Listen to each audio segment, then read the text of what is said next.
voyez, à mon goût, là.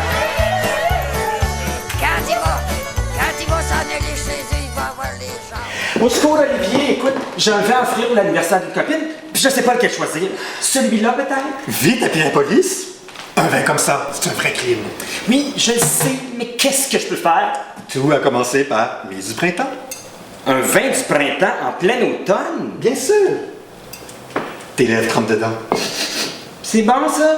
Plus que bon. Et ses arômes durent et durent encore. Je vais vous expliquer de quoi il s'agit. Vas-y, chance. Alors, c'est un vin qui nous vient du domaine Jaumeyer, un petit domaine familial en Alsace qui est spécialiste en biodynamite. Je vais vous en parler dans une autre capsule très prochainement.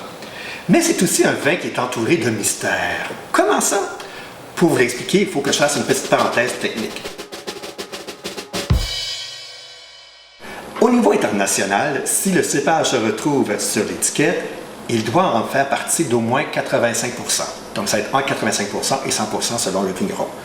C'est ainsi qu'on se retrouve, par exemple, avec des sauvignons blancs de Marlborough en Nouvelle-Zélande, du Malbec de Mendoza en Argentine ou du Cabernet Sauvignon de Californie.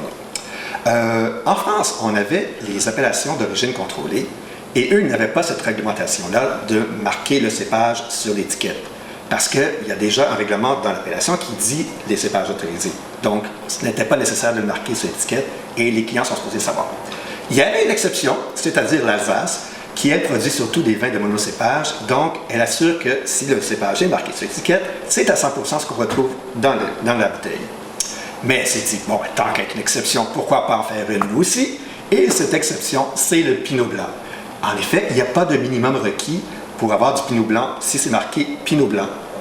Un peu étrange, n'est-ce pas? C'est que depuis les années 50, les vignerons ont décidé de rajouter un peu d'auxerrois qui nous vient de la province voisine, si on veut, la région voisine, à travers les Vosges. On a la Lorraine et on a l'Alsace. Voici d'où vient l'auxerrois. Et ça ajoute un petit peu un caractère un peu plus séduisant, un peu plus charmeur, parce que ça ajoute une certaine texture au Pinot Blanc. Et aussi, le fait est que depuis quelques années, il y a un problème de disponibilité sur le Pinot Blanc. Donc, de plus en plus, on a ce pourcentage d'auxerrois qui vient complémenter ce cépage.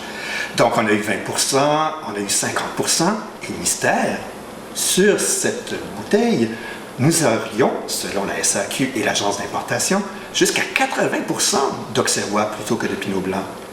Or, si on va sur le site du producteur, nous avons la mention que c'est du Pinot Blanc venant de vieilles vignes de plus de 30 ans. Mystère. Qu'en est-il dans cette bouteille?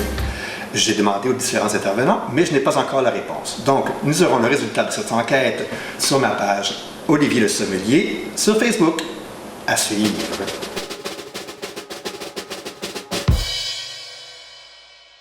Mais vous me dites, mais Olivier, pourquoi tu te barres de parler d'un vin qui te pose tellement d'interrogations?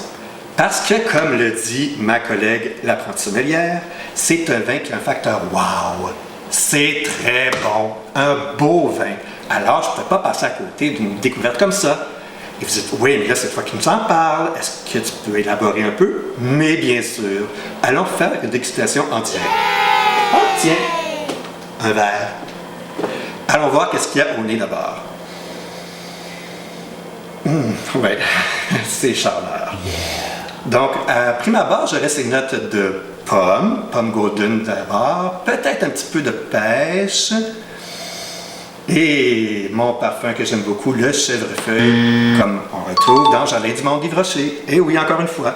Ou un petit peu de miel de trèfle, tiens. Un petit côté végétal et un côté fruité. Et en bouche, est-ce que c'est pareil? On va le savoir dans quelques secondes. Santé!